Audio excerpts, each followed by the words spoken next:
Kanalıma hoş geldiniz. Bugün sizlere uzun süredir çiçek açmayan orkide bakımının tüm detaylarını paylaşacağım. Özellikle orkidelerinizde böceklenme, hastalık gibi problemler varsa bunlardan da kısa sürede kurtulacağız. İlk olarak orkidelerime 3 farklı yöntem için bir gübre hazırlayacağım. İhtiyacım olan bir kase dolusu su ve üzerine karbonat koyacağım. Bir tatlı kaşığı kadar karbonatı suyun içerisine koyup karıştırıyorum.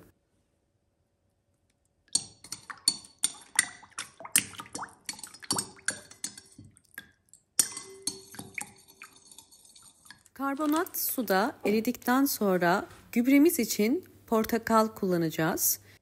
Meyve kabukları üzerinde tarım ilaçları bulunuyor ve bunların orkidemize zarar vermemesi için karbonatlı su ile bunu dezenfekte ediyoruz. 1 saat bu suyun içerisinde bekleteceğim.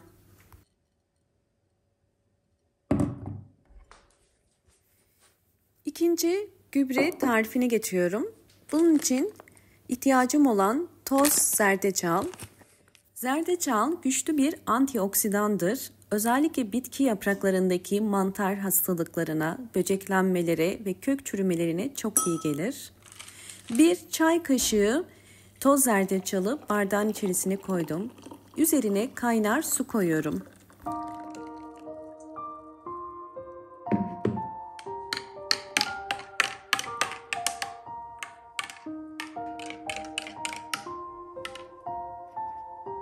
Evet, bu karışımın soğuması için serin bir yerde bekletiyorum.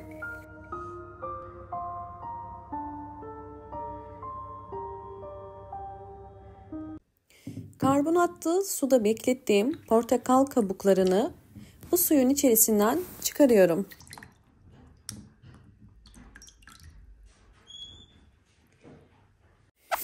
Orkideler için hazırlayacağım doğal gübre için portakal kabuklarından faydalanacağım. Portakal kabuklarını bu şekilde rendeliyorum. Beyaz kısmını değil, sadece turuncu kısmını rendeliyorum.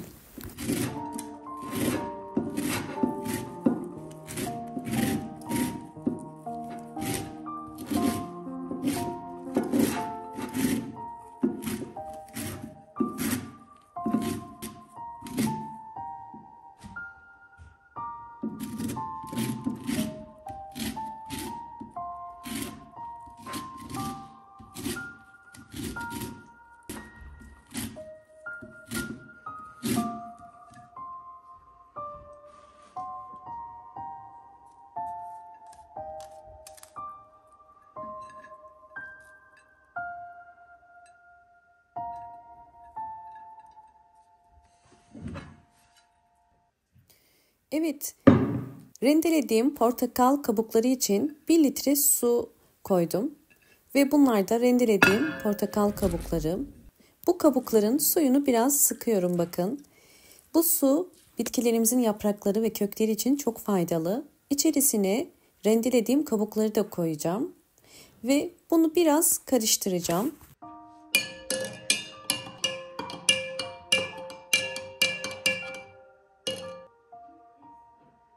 Bu suyu bir gece yani 12 saat bekleteceğim.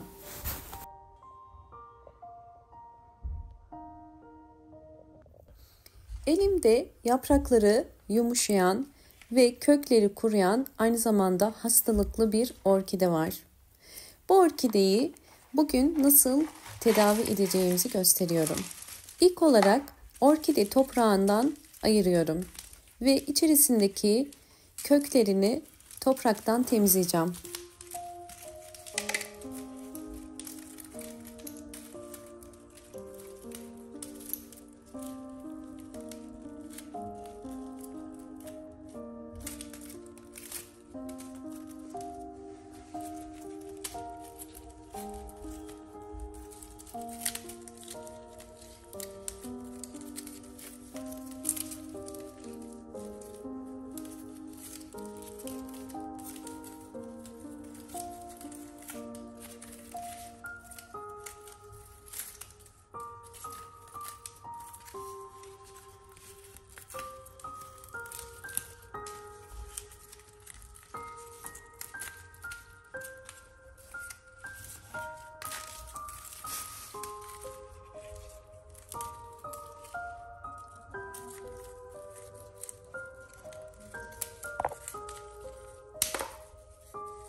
Hazırladığım zerdeçallı su soğudu. Şimdi bunu süzüyorum. Posasından ayırmamız gerekiyor.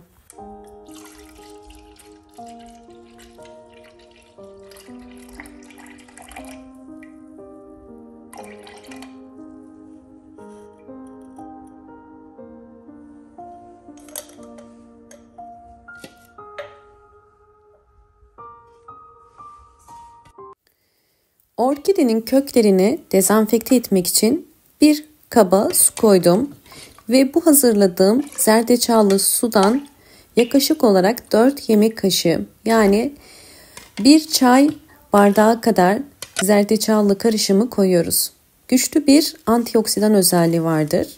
Böylelikle orkidenin hem hastalıklı yapraklarını hem de kuruyan köklerini dezenfekte edeceğiz ve yoğun bir vitamin desteği de sağlamış olacağız. Orkidenin yumuşayan yapraklarının kendini toplayıp dezenfekte olabilmesi için bu suyun içerisinde bu şekilde 30 dakika bekleteceğim.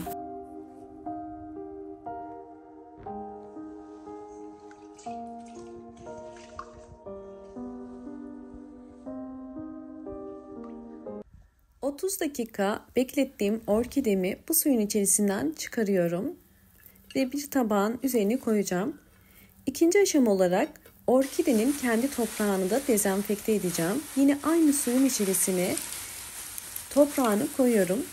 Bu suyun içerisinde orkide toprağını bir yarım saat kadar bekleteceğiz. Böylelikle içerisindeki zerdeçal sayesinde toprağını da dezenfekte edip tekrar kullanabileceğiz.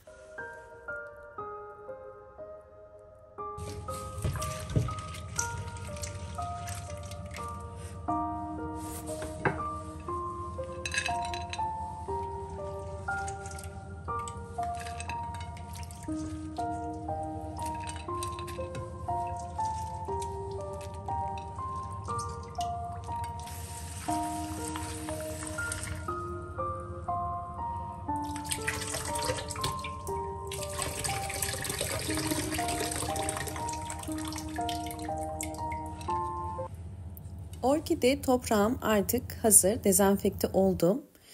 Yeni bir saksı değil, yine aynı saksıyı kullanıyorum. Dezenfekte ettim. Altına çam kabuğu koyup orkidemi bu saksının içerisine yeniden ekeceğim.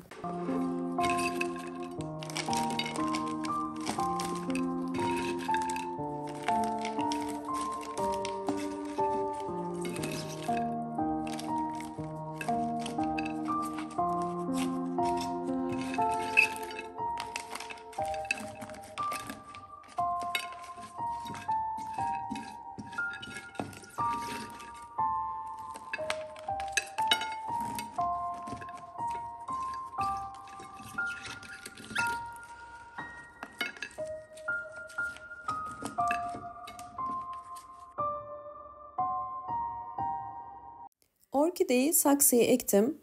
Kökler kenara gelecek şekilde özellikle ektim. Böylelikle su verirken kök rengine göre suyu da vermiş olacağız.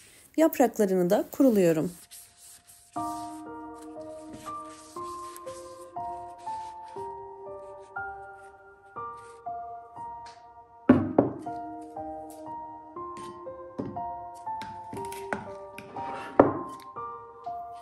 Evet, orkidemin aylar içerisindeki gelişimlerini sizlerle paylaşacağım.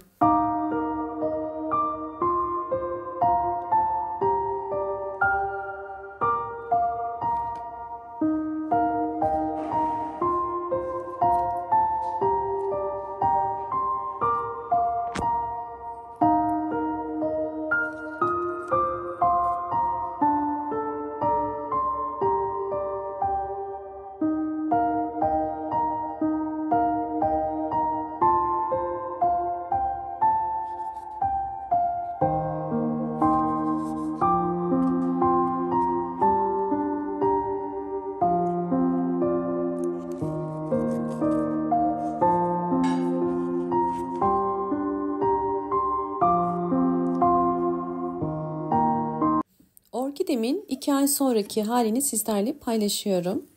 Orkidemin yapraklarına tekrardan hazırladığım karışımdan sıkacağım ve orkidemin gelişimine devam etmesine yardımcı olacağım.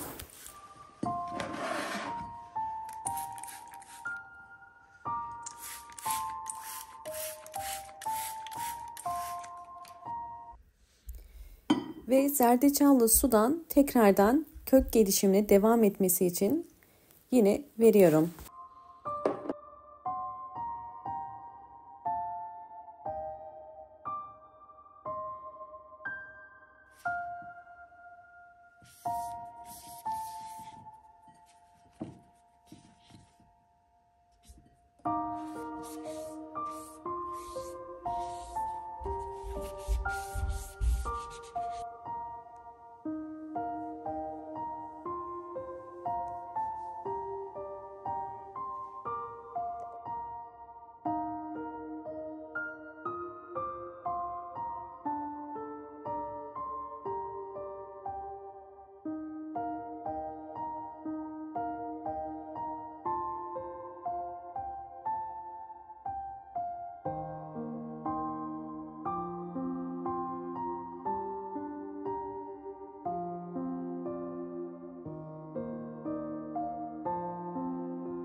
İkinci adıma geçiyoruz.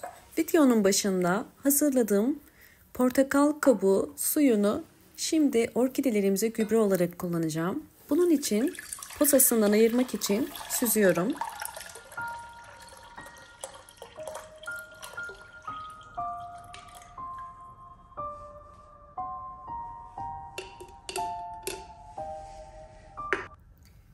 ...500 mililitre portakal kabuğu suyunu koydum. Şimdi üzerine daha önceden hazırladığım zerdeçallı gübreyi de ekliyorum. Böylelikle güçlü bir antioksidan ve bolca vitamini dolu bir gübre hazırlamış olacağız. Bunu orkidelerinizde hem yapraklarında hem de kökleri ve çiçek açması için kullanacağız. Bakın toplamda 1 litreye tamamladım.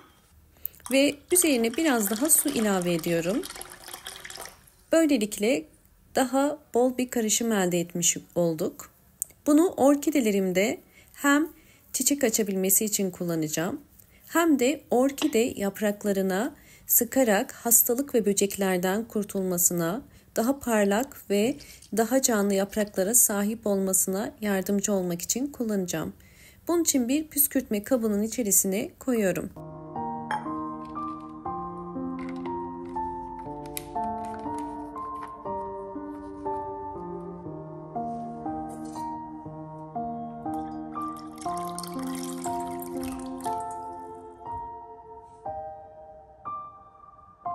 Hazırlamış olduğum gübreyi ilk olarak orkidelere 8 yemek kaşığı kadar verebilirsiniz. Her bir orkide saksısına 8 yemek kaşığı kadar bu gübreden veriyoruz.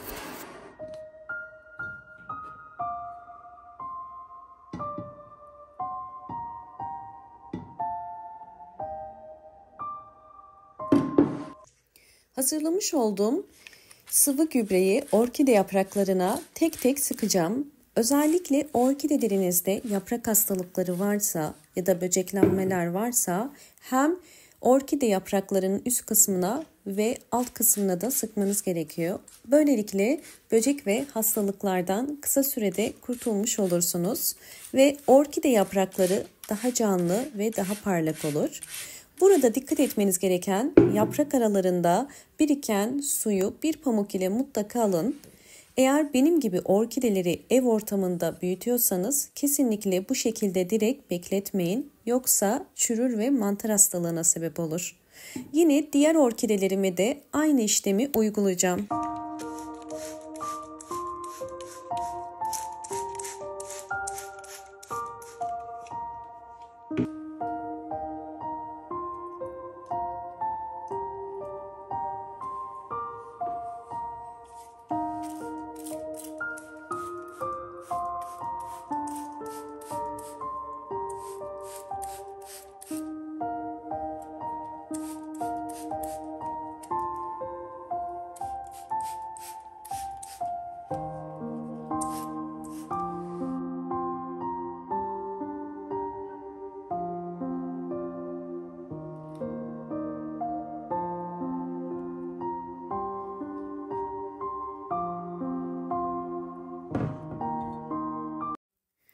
Orkide yapraklarına bu gübreyi sıktıktan sonra mutlaka 30 dakika bekletmeniz gerekiyor.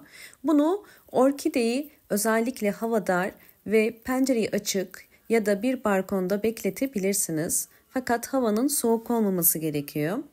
Ve 30 dakika sonunda 3. adım olarak orkidenin yapraklarını bir pamuk ile fazla olan bütün suları alıyoruz. Orkide yaprak aralarına su birikmemesi gerekiyor. Bu yüzden bu işlemi uyguluyoruz. Daha canlı ve daha parlak yapraklara sahip olmuş oluyor.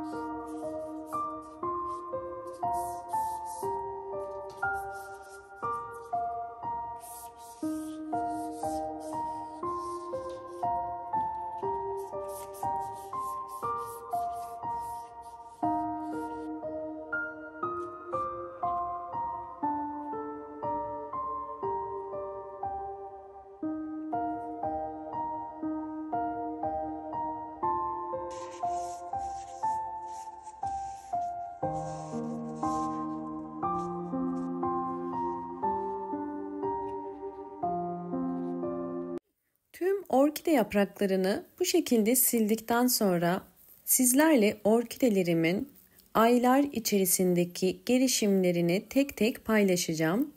Orkideleriniz daha sağlıklı yapraklara, parlak yapraklara sahip olmuş olacak ve birden fazla orkideler çiçek dalı çıkarabilecek. Sizleri sonuçlarla baş başa bırakıyorum. Öncesinde videomu buraya kadar izlediyseniz hemen beğen tuşuna basıp kanalıma da abone olup bana destek verirseniz çok mutlu olurum.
Orkidelerimin tüm gelişimlerini sizlerle paylaştım. Umarım bu videom sizler için faydalı olmuştur. Videomu buraya kadar izlediğiniz için teşekkür ediyorum. Hoşça kalın, sağlıkla kalın.